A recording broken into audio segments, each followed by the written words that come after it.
How are you doing, people? Ralfy, Ralphy's Reviews, Team No Steep. Today we're going to be looking at the Arctic Subtank. I've already reviewed it. What we're actually going to do is look at rebuilding the pre-built little BTDC coil cartridges that it comes with. They don't do a rebuildable deck for this as far as I'm aware. And I like to mess about with things, and you never know. You might get that horrible burnt, I need a new coil taste and not be able to get one. So I've had a few people ask me. I've had a good go. I think I've sussed it. We'll get down and have a look and we'll see how it goes. See you in a minute. Okie dokie. So here's a little jobby. This is how they come. It's not focusing terrifically well. You have to bear with. New camera and all that. I don't know if you can see down there, but you can see there's two vertical coils, as in bottom turbo dual coil. I'll show you how they come apart, and I'll show you how I put it back together. First things first, I'm going to pull that little plug out there. Yeah, so just pop him out. He goes down.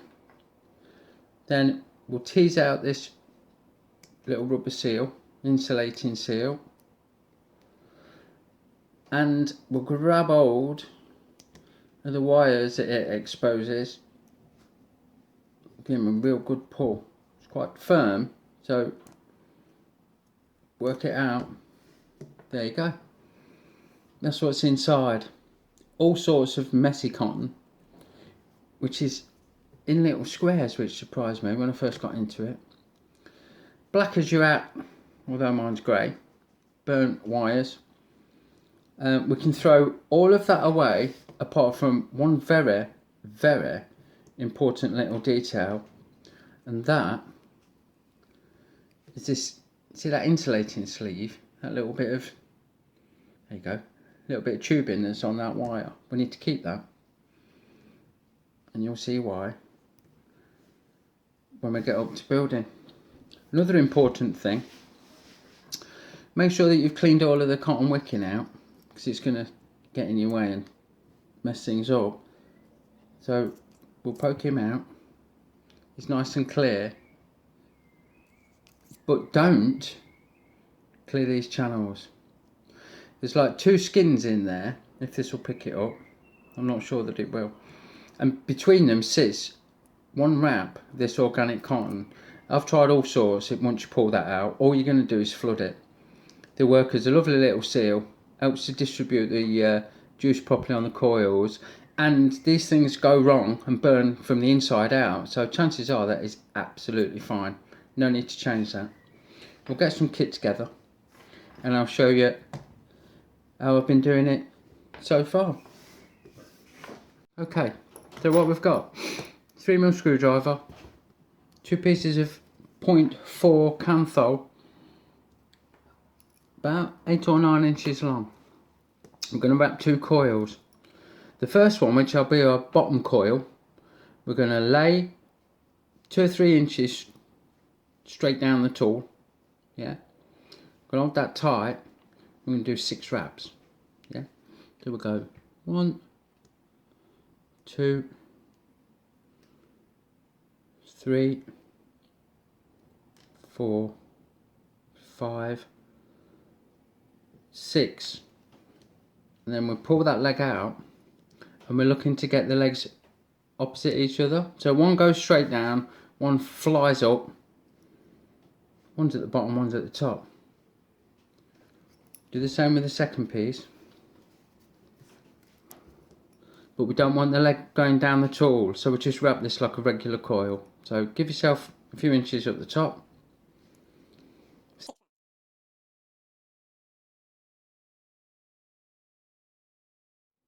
One up, one down. That's going to be the top coil. The one with the leg pointing down is going to be the bottom coil. Now, what we need to do is get that little bit of insulating tube that we showed you earlier, and we're going to take a top coil, which we'll call this one, I guess, and we're going to feed it on to the longest leg like this, all the way up until it just starts to go into the winding of the coil. Yeah, put that aside a moment. Take the bottom coil, put it back on the tool. I'm going to wick it. So what I've done, I've got a pad of organic cotton. I've split it in half and I've cut 2 strips about 3mm wide. I'm just going to use one for this, and we're going to wrap it around there twice, pulling it quite tight each time. So there's one,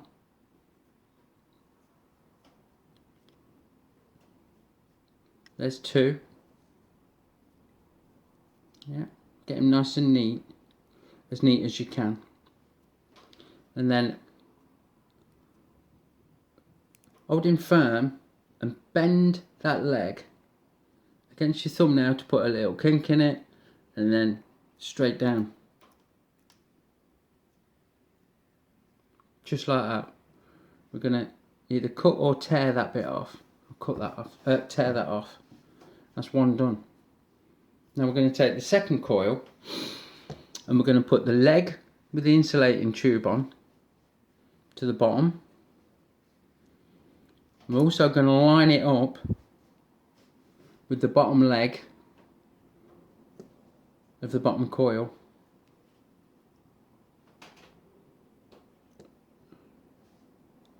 Just push that on a little bit more so it doesn't touch that wire. Yeah. We're going to bend him straight down,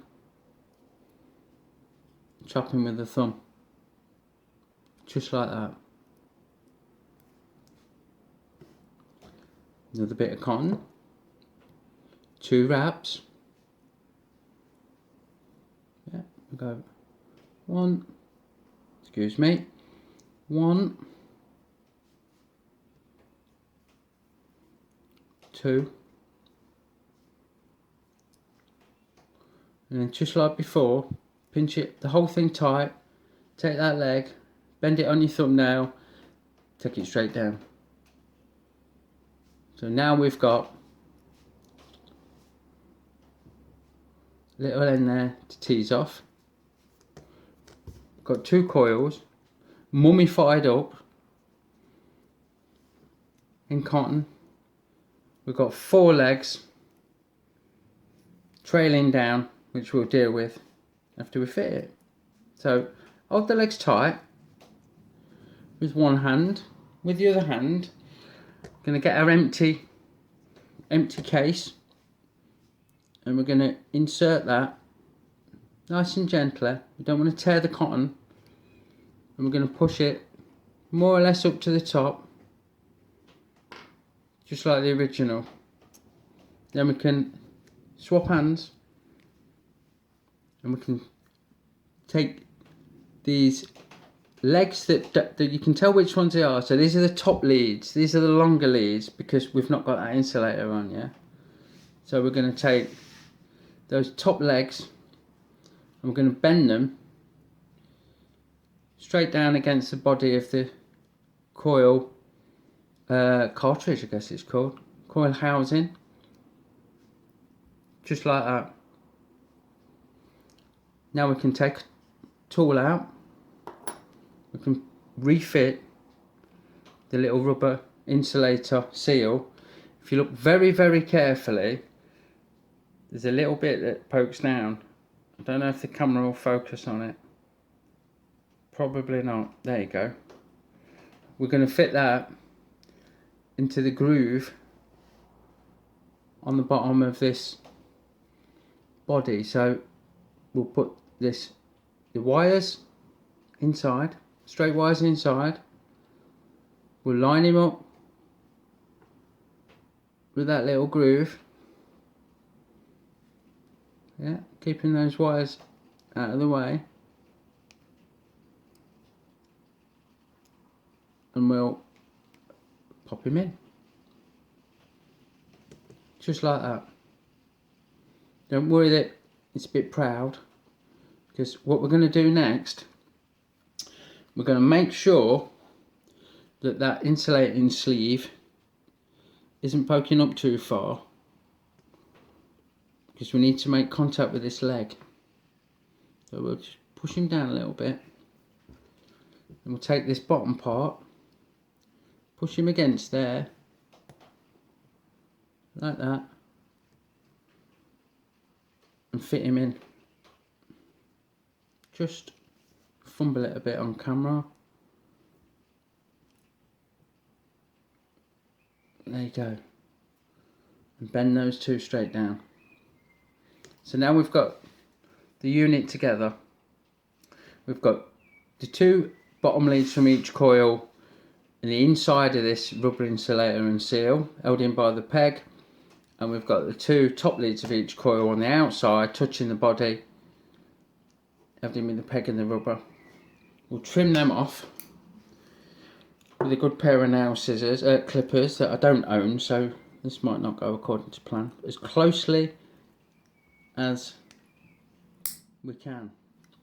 There we go. If they stick too proud, you're going to foul the thread, cause you all sorts of problems. Same with this one. So get in there, right in, as close as you can. Snip them off. Boosh. Okay, now what I like to do is push it down with the thumb to really seat this in. Yeah. Now we're going to tidy the top up.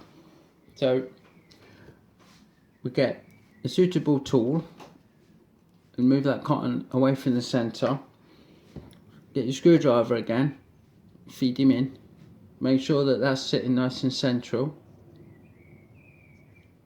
which just about is. Just pull him down a little bit.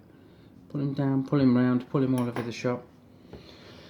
Pack a cotton down. So I'm using something fat and round like these blue screwdrivers that we've all got dozens of. I'm just going to push that, just tamp it down. And there we have two coils fitted, wigged up ready, everything in place. We'll fit it on a base and see how it goes. Okay, so I've got my T8 here. I've already got the standard base on. We'll just fit this coil that I've just rebuilt. You're going to know if you've not cut those legs long enough, because you're not going to be able to screw it in. It's going to foul on the threads, like I said. And what we don't want to do now is dry fire that. Instead, what I'm going to do is I'm going to prime it. I'm going to put a few drops of juice onto those wicks, let them soak a minute, and then I'm going to just put a little bit of juice on that one juice channel, a little bit of juice on that juice channel, and just let that soak in. Okay, so I've fitted that onto the standard Arctic base, just as you would a normal one. What I like to do is prime it. So I've already dribbled a little bit of juice down into the wicks, a little bit of juice on each channel, because we don't want to dry fire that, it's going to burn. And what I'll do, I'll fit the tank just like normal, and I'll fit the drip tip, and we'll just give it a quick tap and see where it's at. I don't know if the camera will pick that up. Look, I'm reading 0.45. I don't know how well it's showing. 0.45, 0.44, 0.44, that is now. 4344 thereabouts. Not much wrong with that. We'll go at the top, we'll have a vape, and we'll talk about how it works. Okay, so there you go. Not the best video I've ever made. It's a bit fiddly doing such intricate things on camera, but we've got him set up. We've got him firing off. We've got him reading 0.44, which is close enough to 0.5, which is what I normally run. We'll have a vape and see what occurs, yeah.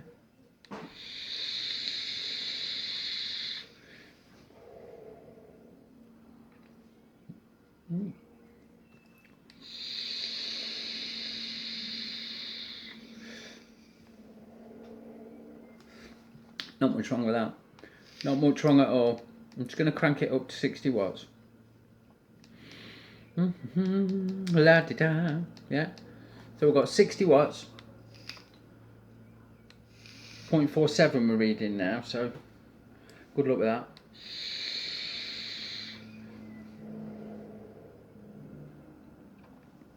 Good, airflow's good.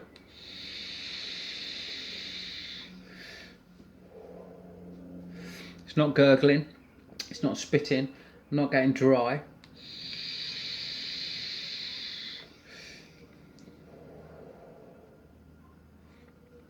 Flavour's spot on. I think that at a push you can rebuild your standard Arctic BTDC and enjoy a few more days vaping while you're waiting for your new ones to arrive. What I'd really like to do is do it more, perfect the technique, probably find a better way of wicking it or whatever, and hopefully get one that you rebuild and it lasts as long as the standard one. Either way, it was a fun little project to do. It's brought life back into a knackered coil, and why not? Hey.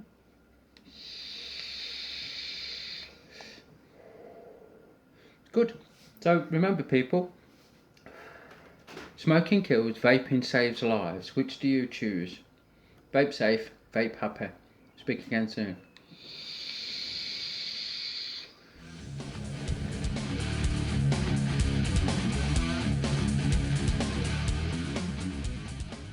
Yeah, I'm dripping junket.